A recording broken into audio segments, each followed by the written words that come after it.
많은 사람들이 인생을 염려합니다. 인간은 하루에 3시간가량의 염려를 하는데 그 염려를 통해서 문제를 하나도 해결할 수 없고 해결되지 않는 그러한 염려를 한다라고 학자들은 그렇게 통계적으로 이야기하고 있는 것을 보게 됩니다.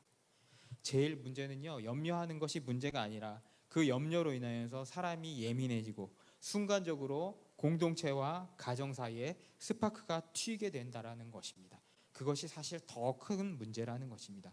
즉 인간의 의지와 전혀 상관없이 해결되지도 않을 뿐더러 더욱 상황이 나빠진다라는 것입니다. 차라리 그럴 때 그냥 허허 웃고 잊고 지나가면 더 좋았을 것을, 나는 놀고 있는 것이 아니고 나는 무능력한 것이 아니고 내가 이렇게 고뇌하고 있기 때문에 나에게 블레임하지 말아라, 나에게 탓하지 말아라 라고 이렇게 신용을 하다 보니까 어떻게 됩니까? 서로 간에 스파크가 튀게 되고 그 스트레스에 못 이겨서 가정이 깨어지고 서로 싸우게 되고 사태를 오히려 더 악화시키게 된다라는 것입니다. 이 문제는 비단 세상 사람들의 문제만 아니라 우리 그리스도인들도 역시 이 문제에서 자유롭지 못하다라는 것이 큰 문제라는 것입니다. 목요일부터 오늘 이 시간까지 저희 가정에 아주 많은 문제가 있었어요. 목요일 날 저녁에 우리 지율이가 드림 렌즈를 끼는데, 매일 밤에 드림 렌즈를 끼는데 그 렌즈에 저희 사모님이 인공 눈물을 부어야 되는데 거기다 렌즈 세척액을 넣었어요. 물론 비눗물이긴 한데 아이가 소리를 지르고 눈이 찢어져 나가는 것처럼 그렇게 하더라고요. 화가 나가지고 제가 우리 사모님한테 소리를 지르고,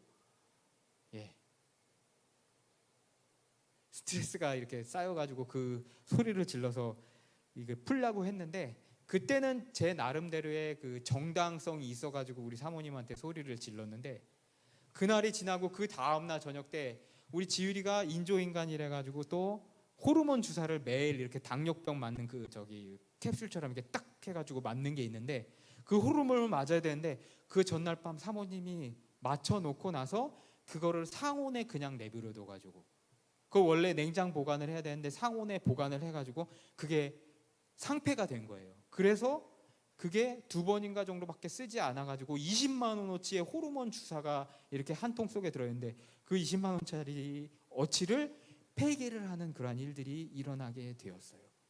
아까도 얘기 드린 것처럼 목요일날 저녁에는 정말 같이 나왔지만 내 아이인데 눈을 이렇게 상하게 한 것 같아가지고 정말 머리끝까지 화가 나가지고 소리를 한번 빽 질렀는데, 금요일날 그 20만 원어치 호르몬을 폐기한 그 상황을 딱 보면서 이게 화를 내고 할 수 있는 그런 수준이 아니라 어떤 생각이 들어하면은, 이 여자가 정말 뭔가 정신적인 혹은 어떤 큰 스트레스 아니면 어떤 큰 손해를 봐가지고 지금 정신이 제대로 아닌 거 아닌가 하면서 화가 나는 게 아니라 도대체 무슨 일 있어? 라고 그렇게 이야기가 먼저 나가게 되더라고요.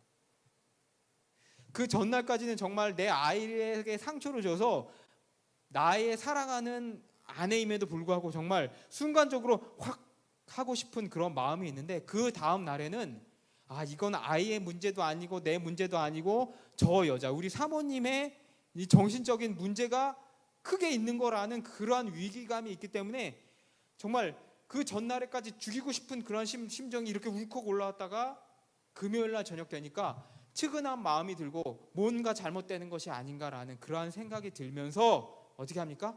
무슨 일 있어? 라는 그러한 말밖에 나오지 않더라는 것이에요. 그래서 제가 그 다음날 토요일날 사모님이 강의를 하러 가는데 운전을 해주면서 그 옆에서 사모님한테 얘기했어요. 힘들지? 라고 이야기하면서, 근데 내가 다 아는데 그럼에도 불구하고 더 이상 거기서 더 얘기를 못한다라는 그 얘기를 하면서 사모님이 그 얘기를 하시더라고요. 그럴 때는 힘들지 그렇게, 아니 뭐라고 그랬죠 사모님이? 그럴 때는 그냥 그렇게 물어보는 걸로 끝나는 게 아니라 그냥 이렇게 괜찮아? 라고 얘기하는 게 아니라 위로의 말을 여자들한테 건네야 된다라고 저한테 그렇게 이야기를 하시더라고요. 근데 참 우리 여기 방송을 보시고 여기 계신 많은 남자분들이 있는데, 우리가 그 위로의 말을 한번 건넬 줄 알았다라면은 지금 우리가 아마 한산대첩을 한 20번 정도 하고 광화문에 이렇게 큰 깔 이렇게 차고 거기 동상으로 남아있는 큰 위인이 되었을 거예요. 근데 그게 안 되는 것이 우리네 남자들의 그릇이라는 것이에요.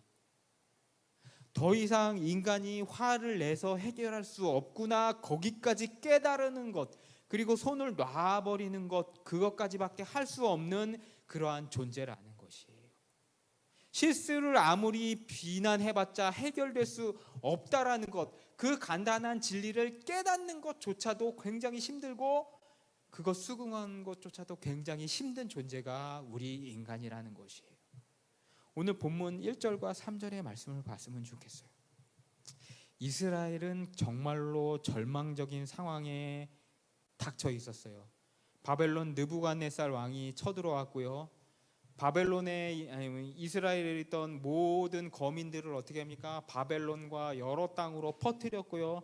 바벨론으로는 지혜 있는 왕족들을 끌어다서 거기 그발 강가에 이스라엘 백성들을 옮겨 놓게 되었던 것이에요.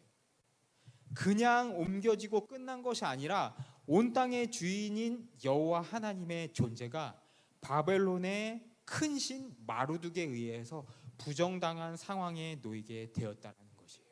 말 그대로 어머니 아버지를 잃어서 망연자실한 그런 상황에 이르게 되었다는 것이에요. 예속담에 애미가 없으면 한여름에도 머리에 서리빨이 내린다라는 그런 말이 있다라고 이렇게 이야기하는 것을 보게 돼요. 이스라엘은 포로로 끌려가서 그발 강가에서 놀림당하고 있고, 에스겔도 그 포로 와중에 한 명의 사람이었다라는 것이에요. 머리에 서리가 내리지 못하여서 그 영혼에 한기가 새렸고, 냉장고 속에서 한기 속에서 살이 다 썩어나가는 냉패된 것 같은 그런 상황에 이르게 되었다라는 것이에요. 살이 다 부패하여서 마른 뼈만 남게 된 그 상태를 오늘 에스겔서 37장 1절부터 14절을 통하여서 에스겔은 그림 설교로 우리에게 보여주고 있다라는 것이에요. 그때 여호와께서 에스겔에게 찾아오셔서 물으셨어요. 에스겔아, 이 뼈들이 능히 살 수 있겠느냐라고 물어보셨어요. 그때 하나님의 질문에 대하여서 에스겔은 무엇이라고 대답합니까? 살 수 있습니다라고 대답했습니까? 아니에요. 모르겠습니다. 하나님만이 아십니다라고 대답하였다라는 것이에요. 정답이에요. 입에 달달 외운 바른 정답을 이야기하는 것이 아니라, 에스겔이 바벨론에 끌려와서 그발 강가에 70년간의 삶을 통하여서 체념 속에서 통달하였던 그 대답, 체념 속에서 체득하여서 더 이상 최선의 대답을 할 수 없는 것, 하나님 제가 어떻게 알겠습니까? 하나님만 알 수 있습니다라고 체념하고 통달한 그 대답을 하였다라는 것이에요. 마치 제가 목요일날 저녁에는 분노하고 소리 질렀지만 금요일날 저녁에는 더 이상 어떻게 할 수 없었고 분노할 수 없었고 체념하고 통달한 그런 상황에서 무슨 일 있어? 라고 이야기한 것처럼 에스겔은 하나님 앞에 뭐라고 얘기합니까? 체념 속에서 하나님만 아십니다라고 이야기했다라는 것이에요. 에스겔의 답은 문제 해결은 저에게 있는 것도 아니고 저의 능력에 있는 것도 아니고 저의 지혜에 있는 것도 아니고 이 민족의 회개와 반성에 달린 것은 더더욱 아니고 결국 그 회개와 반성마저도 누가 주시지 않으면요, 하나님께서 주시지 않으면, 즉 하나님의 전적인 주권이 되지 않으면 우리 백성에게는 희망이 없습니다. 우리 백성은 희망이 없는 분리수거물에 지나지 않습니다라고 고백을 하였다라는 것이에요. 그러자 하나님께서 4절과 10절을 통해서 뭐라고 이야기하십니까? 에스겔을 이끌어서 에스겔에게 대언하여서 마른 뼈를 향하여서 이렇게 살아나라고 명령하라고 이야기하십니다. 문제의 해결의 방법은요, 그발 강가에 앉아서 질질 짜고 울고 불고 칼을 갈고 다윗의 영광을 되새김으로 해결되는 것이 아니라, 하나님이 하시면 하나님의 명령으로 하나님의 가능성이 가능하다는 것을 인정하게 하신다는 것이에요. 그러므로 사랑하는 그반석교회 성도 여러분, 여러분 삶 속에 지금 걱정이 계세요? 걱정을 가지고 있습니까? 하나님의 가능성을 믿는 일을 먼저 하시기를 바란다라는 것이에요. 이 마른 뼈의 상황은 우리의 가정과 우리의 교회의 상황을 직접적으로 이야기하고 있는 것을 보게 돼요. 누구 하나 정확히 나올 수 없는 사람, 약속한 사람이 없는 상황에서 세 사람, 우리 사모님, 저 그리고 우리 지율이 이렇게 셋이서만 교회를 시작을 했어요. 정신이 있는지 없는지 좀 많은 돈을 들여서 제대로 된 공간을 얻는다고 해서 한 달에 좀 많은 재정 지출을 하면서 이렇게 얻었어요. 우리 그리고 저희 어머니 그리고 저희 여동생 이렇게 모여가지고 예배를 드리는데 답이 있습니까? 답이 없어요. 지금 봐도 답이 없어요. 그런데 돌아보니까 6개월간 하나님께서 어떻게 하셨습니까? 은혜 가운데 우리를 살려주셨다라는 것이에요. 죽을 것 같으면 끌어내주시고 죽을 것 같으면은 까마귀를 보내주셔서 잔고를 채워주시고 헌금해주시고 하셔서 살아가게 해주셨다라는 것이에요. 우리 급안석 교회와 우리 가정과 우리 목회자의 가정도 말하지 않아도 오늘 에스겔서 37장에 나오는 마른 뼈와 같은 그런 상황이라는 것이에요. 소망도 없고 조금 빛이 보이는 듯 하다가도 이내 꺼져버릴 듯하고 누가 사단이 바람만 한번 훅 불면 꺼져버릴 것 같은 그러한 절망적인 상황에서 한탄할 수밖에 없는 그런 상황이지만 그럼에도 걱정을 할 것이 아닌 것은 무엇입니까? 오늘 서두에 말씀드린 것처럼 나도 놀고 있는 것이 아니고 뭔가 하고 있다라고 그렇게 생색내는 그러한 걱정의 모습으로는 결국 아름다운 선을 이뤄가는 것이 아니라 우리 가정과 우리 교회와 우리 공동체 안에 스파크만 튈 뿐이고 우리 가정과 공동체 안에 어느한 덕도 끼칠 수 없다라는 것이에요. 그러므로 사랑하는 성도 여러분, 우리 그리스도인들, 우리 공동체의 구성원 여러분들이 할 수 있는 것은 무엇입니까?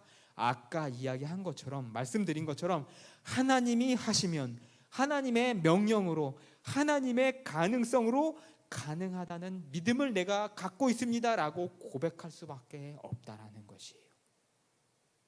덜때자 하나님의 계획을 우리가 알 수 없어요. 그럼에도 불구하고 하나님은 마른 뼈를 살아나게 할 수 있으시고요. 그 마른 뼈를 통하여서 군대를 이루시고 그 마른 뼈와 같은 우리 교회를, 우리 가정을, 우리 공동체를 세워 이뤄 나가실 수 있다라는 그 기대를 가지고 나아가시는 우리 급안석 교회 지체 여러분, 성도 여러분 되시기를 주님의 이름으로 축복하면서 오늘 설교를 마치도록 하겠습니다.